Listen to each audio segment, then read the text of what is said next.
Chennai super കിങ്സും Mumbai ഇന്ത്യൻസും അരങ്ങുവാണ IPL കാലം 2017 മുതൽ 2021 വരെ 5 വർഷം മറ്റൊരിടത്തേക്കും പോകാതെ IPL കിരീടം ചെന്നൈയിലേക്കും മുംബൈയിലേക്കും മാറി മാറി സഞ്ചരിച്ചു.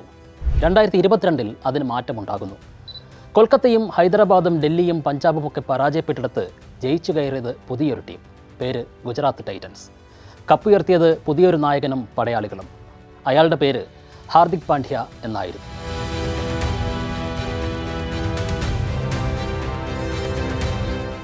മുംബൈയിൽ നിന്ന് പോയി ഗുജറാത്തിന് കിരീടം നേടിക്കൊടുത്ത ഹാർദിക് പാണ്ഡ്യ സൂപ്പർ താരമായി.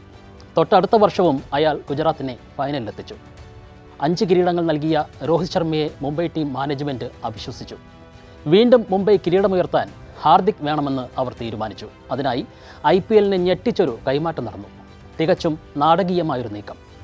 IPL-ൽ ആദ്യമായി ഓൾ ക്യാഷ് ട്രേഡ് എന്ന പദം കേട്ടു. അതായത് രൊക്കം പണം നൽകിയുള്ള കച്ചവടം. ഗുജറാത്തിൽ ഹാർദിക്കിൻ്റെ മൂല്യമായ 15 കോടി രൂപ എണ്ണി നൽകി. ട്രാൻസ്ഫർ ഫീ ഇനത്തിൽ വേറെയും തുക നൽകി. പണം കണ്ടെത്താൻ കയ്യിലുണ്ടായിരുന്ന ഓസ്ട്രേലിയൻ ഓൾറൗണ്ടർ കാമറൂൺ ഗ്രീനിനെ RCBക്ക് വിറ്റു. ഹാർദിക് ആവശ്യപ്പെട്ടത് കൊണ്ടാണോ എന്നറിയില്ല, രോഹിത് ശർമ്മയിൽ നിന്ന് മുംബൈയുടെ ക്യാപ്റ്റൻ സ്ഥാനവും ഹാർദിക്കിന് സമ്മാനിക്കപ്പെട്ടു. പാണ്ഡ്യയുടെ മടങ്ങിവരവ് പക്ഷേ ഒട്ടും സുഖകരമായിരുന്നില്ല. രോഹിത് ശർമ്മയെ ക്യാപ്റ്റൻ സ്ഥാനത്ത് നിന്ന് നീക്കിയതിൽ ആരാധകർ അസ്വസ്ഥരായിരുന്നു. അവർ വാങ്കഡെ സ്റ്റേഡിയത്തിൽ ഹാർദിക്കിനെ കൂവി. അഹമ്മദാബാദിലും ഹൈദരാബാദിലും ചെന്നൈയിലും അത് ആവർത്തിച്ചു. ഗ്രൗണ്ടിലും സൈബർ ഇടങ്ങളിലും അവർ പാണ്ഡ്യയെ കുത്തിവലിച്ചു. ഒരർത്ഥത്തിൽ അവരറിയാതെ സ്വന്തം ടീമിൻ്റെ ശവക്കുഴി തന്നെ തോണ്ടുകയായിരുന്നു അവർ. തൊട്ടുമുമ്പത്തെ 2 സീസണുകളിൽ തിളങ്ങി നിന്ന ഹാർദിക് എന്ന താരവും നായകനും ആത്മവിശ്വാസമില്ലായ്മയുടെ ആഴങ്ങളിലേക്ക് വീണു. താരതമ്യേന യുവതാരങ്ങളടങ്ങിയ ഗുജറാത്ത് ടൈറ്റൻസിനെ നയിച്ച ഹാർദിക് പാണ്ഡ്യയ്ക്ക് തലമുതിർന്ന താരങ്ങളുള്ള മുംബൈയിൽ അതിജീവനം പാടായി. ക്യാപ്റ്റൻസി മോഹിച്ചിരുന്ന താരങ്ങളിൽ പലരും പരസ്യമായി എതിർപ്പ് പ്രകടിപ്പിച്ചു. കളിക്കളത്തിലെ ക്യാപ്റ്റൻ ഹാർദിക്കിൻ്റെ തീരുമാനങ്ങൾ വിമർശനങ്ങൾ കടുപ്പിച്ചു. ലോകോത്തര താരമായ ജസ്പ്രീത് ബുംറയിൽ നിന്ന് ഓപ്പണിംഗ് ബൗളിംഗ് ഏറ്റെടുത്തതും ബാറ്റിംഗ് ഓർഡറിലെ മാറ്റങ്ങളും ചോദ്യം ചെയ്യപ്പെട്ടു. മധ്യനിരയിൽ റൺസ് ഉയർത്തേണ്ട ഘട്ടത്തിൽ ഈ സമ്മർദ്ദമെല്ലാം അദ്ദേഹത്തിൻ്റെ ബാറ്റിങ്ങിനെ തികച്ചും പരാജയമാക്കി.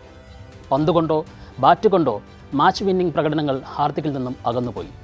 രോഹിതിനെയും ബുംറയെയും സൂര്യകുമാർ യാദവിനെയും ഒന്നിച്ചു കൊണ്ടുപോകുന്നതിലെ പിഴവുകളും ടീമെന്ന നിലയിൽ തിരിച്ചടിയായി. മുംബൈ ഡ്രസ്സിംഗ് റൂമിൽ കടുത്ത ഭിന്നതകളെന്ന വാർത്തകൾ പതിവായി. ഹാർദിക് ക്യാപ്റ്റൻസി ഏറ്റെടുത്ത ആദ്യ സീസണിൽ മുംബൈ അടപടലം പാളി ഏറ്റവും പിന്നിൽ 10ാം സ്ഥാനത്തായി. 14 കളികളിൽ 10ലും ടീം തോൽക്കുകയായിരുന്നു. സ്വന്തം തട്ടകത്തിൽ പോലും കൂവലേറ്റുവാങ്ങിയ മുംബൈ നായകൻ ഹാർദിക് പാണ്ഡ്യ മറുപടി നൽകിയത് 2020 ലോകകപ്പിലാണ്. നാവുകൊണ്ടല്ല, ബാറ്റുകൊണ്ടും പന്തുകൊണ്ടും. 8 മത്സരങ്ങളിൽ നിന്ന് 151 സ്ട്രൈക്ക് റേറ്റോടെ 144 റൺസ്, 7.6 ഇക്കോണമിയിൽ 11 വിക്കറ്റുകൾ. ഒരു T20 ലോകകപ്പിൽ 100-ലേറെ റൺസും 10-ലേറെ വിക്കറ്റുകളും നേടുന്ന ആദ്യ ഇന്ത്യൻ താരം. ഫൈനലിൽ ഇന്ത്യയെ കിരീടത്തിലേക്ക് നയിച്ച അവസാന ഓവർ എറിഞ്ഞതും അപകടകാരിയായ ഡേവിഡ് മില്ലറുടെ വിക്കറ്റ് വീഴ്ത്തിയതും മറ്റാരുമായിരുന്നില്ല, സൂര്യകുമാർ യാദവ് എടുത്ത അവിശ്വസനീയമായ ക്യാച്ചും കണ്ണീരണിഞ്ഞ രോഹിത് ശർമ്മയും കെട്ടിപ്പിടിച്ച ജസ്പ്രീത് ബുംറയും അതിന് നടുവിൽ ഹാർദിക് പാണ്ഡ്യയും ചേർന്ന് മുംബൈ ഇന്ത്യൻസിൻ്റെ ഒരു ചെറു പതിപ്പാണ് അവിടെ സൃഷ്ടിച്ചത്.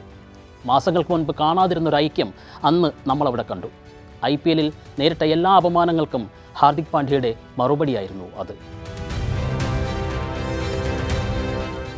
IPL 2025-ൽ മുംബൈ ഹാർദിക് പാണ്ഡ്യയുടെ നേതൃത്വത്തിൽ ഒരു ശക്തമായ തിരിച്ചുവരവ് നടത്തുന്നുണ്ട്. തൊട്ടു മുൻപത്തെ അവസാന സ്ഥാനക്കാരിൽ നിന്ന് പ്ലേ ഓഫിലെ 4ാമത്തെ ടീമായി മുംബൈ മാറിയത് ഹാർദിക്കിൻ്റെ ക്യാപ്റ്റൻസിയിലും മഹേല ജയവർദ്ധനയുടെ തന്ത്രങ്ങളിലുമാണ്.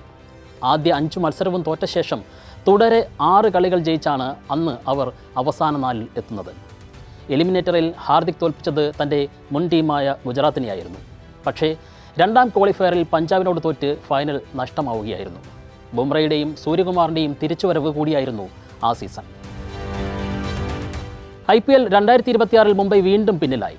പതിവിന് വിപരീതമായി സീസണിലെ ആദ്യ മത്സരം ജയിച്ചു തുടങ്ങിയെങ്കിലും പ്ലേ ഓഫിലേക്ക് എത്താനായില്ല. പോയിൻ്റ് പട്ടികയിൽ 9ാം സ്ഥാനക്കാരായി. 10 കളികളും തോറ്റു.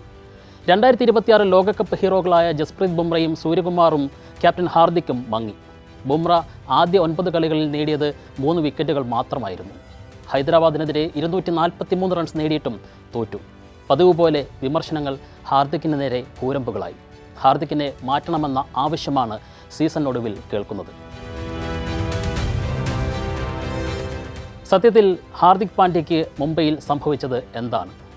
ഗുജറാത്ത് പോലൊരു സാധാരണ ടീമിനെ ഒറ്റക്കെട്ടായി നയിച്ച് ചാമ്പ്യന്മാരാക്കിയ ഹാർദിക്കിന് മുംബൈയിൽ ആ മാജിക്ക് സാധ്യമാകാതെ പോയത് എന്തുകൊണ്ടാണ്? ഗുജറാത്ത് ടൈറ്റൻസിൽ ഹാർദിക് പാണ്ഡ്യ മുന്നിൽ നിന്ന് നയിച്ച ക്യാപ്റ്റനായിരുന്നു. മുംബൈയിൽ ഫിനിഷറായി കളിച്ചിരുന്ന ഹാർദിക് ഗുജറാത്തിൽ 4-ാം നമ്പറിലേക്ക് സ്വയം ഉയരുകയായിരുന്നു. 487 റൺസ് നേടി ടീമിൻ്റെ ടോപ്പ് സ്കോററായി മാറിയ ഹാർദിക് ആ തീരുമാനത്തെ ശരിവച്ച പ്രകടനമാണ് നടത്തിയത്. 2022 രാജസ്ഥാനെതിരായ ഫൈനലിൽ ഒറ്റയ്ക്ക് കളി തിരിച്ചത് പാണ്ഡ്യയാണ്. 17 റൺസ് മാത്രം നൽകി ജോസ് ബട്ട്ലർ അടക്കമുള്ളവരുടെ 3 നിർണായക വിക്കറ്റുകൾ വീഴ്ത്തി. ടീം പ്രതിസന്ധി നേരിട്ടപ്പോൾ നേടിയ 34 റൺസ്. ഈ പ്രകടനങ്ങൾ അദ്ദേഹത്തെ ഫൈനലിലെ താരവുമാക്കി. സമ്മർദ്ദഘട്ടങ്ങളെ ശാന്തമായി കൈകാര്യം ചെയ്ത ക്യാപ്റ്റനായിരുന്നു ഗുജറാത്തിൽ ഹാർദിക് പാണ്ഡ്യ. ബൗളിംഗ് മാറ്റങ്ങളും ഫീൽഡ് ക്രമീകരണങ്ങളും പ്രശംസിക്കപ്പെട്ടു. ഒരു താരത്തെ മാത്രം ആശ്രയിക്കാതെ ഓരോ മാച്ചിലും പുതിയ താരങ്ങളെ കണ്ടെത്താൻ ഹാർദിക് എന്ന നായകന് ഗുജറാത്തിൽ സാധ്യമായി. ശുഭ്മാൻ ഗിൽ ഓപ്പണിംഗിൽ അടിത്തറ പാകി. മില്ലറും തെവാട്ടിയയും മധ്യനിരയുടെ വിശ്വാസം കാത്തു. റാഷിദ് ഖാനും മുഹമ്മദ് ഷമിയും ക്യാപ്റ്റൻ്റെ പ്രതീക്ഷ കാത്തു. ഹെഡ് കോച്ച് ആശിഷ് നെഹ്റയും ക്യാപ്റ്റൻ ഹാർദിക് പാണ്ഡ്യയും തമ്മിലുള്ള ബന്ധവും ഊഷ്മളമായിരുന്നു. താരങ്ങൾക്ക് ഇരുവരും പൂർണ്ണ സ്വാതന്ത്ര്യം നൽകി. 2022 ലീഗ് ഘട്ടത്തിലെ 14-ൽ 10 ജയിച്ചാണ് ഗുജറാത്ത് പോയിന്റ് പട്ടികയിൽ ഒന്നാമതെത്തി പിന്നീട് ചാമ്പ്യന്മാരാകുന്നത്. മുംബൈയിലേക്ക് വരുമ്പോൾ വിജയത്തിൻ്റെയും തോൽവിയുടെയും കണക്കുകൾ പക്ഷേ നേരെ തലതിരിയുകയാണ്. IPL 2026 മുംബൈക്ക് നിരാശ സമ്മാനിക്കുമ്പോൾ ബലിയാടാകേണ്ടി വരുന്നത് ഹാർദിക് പാണ്ഡ്യ മാത്രമാണോ എന്നതാണ് ചോദ്യം. ഒരു ടീമായി കളിക്കാനാകാത്ത മുംബൈയുടെ പരാജയങ്ങൾക്ക് ഹാർദിക് എന്ന ക്യാപ്റ്റൻ മാത്രമാണോ ഉത്തരവാദി എന്ന ചോദ്യം പ്രസക്തമാണ്. ടീമിൻ്റെ മോശം പ്രകടനത്തെക്കുറിച്ച് വിശദമായ ചർച്ചകൾ ഉണ്ടാകുമെന്ന് കോച്ച് കിറോൺ പൊള്ളാർഡ് പറയുന്നു. പരാജയം ടീമിൻ്റെ കൂട്ടായ ഉത്തരവാദിത്തമാണെന്ന് പറഞ്ഞ് ഒരളവോളം അദ്ദേഹം ഹാർദിക്കിനെ സംരക്ഷിക്കുന്നുമുണ്ട്. പക്ഷേ മികച്ച കളിക്കാരുണ്ടെങ്കിലും ടീമിന് മുന്നേറാനാകുന്നില്ല എന്നത് അവഗണിക്കാനാകില്ല. ഹാർദിക്കിൽ ഇനിയും ടീം വിശ്വാസം അർപ്പിക്കുമോ എന്നത് ഉറപ്പില്ലെന്നാണ് സൂചന. ബാക്കി പറയേണ്ടത് ആരാധകരാണ്. മുംബൈയുടെ പതനത്തിന് കാരണക്കാരൻ ഹാർദിക് പാണ്ഡ്യ മാത്രമാണോ? മുംബൈ പരിഗണിക്കുക ആരാധകരുടെ പക്ഷം കൂടിയാകും.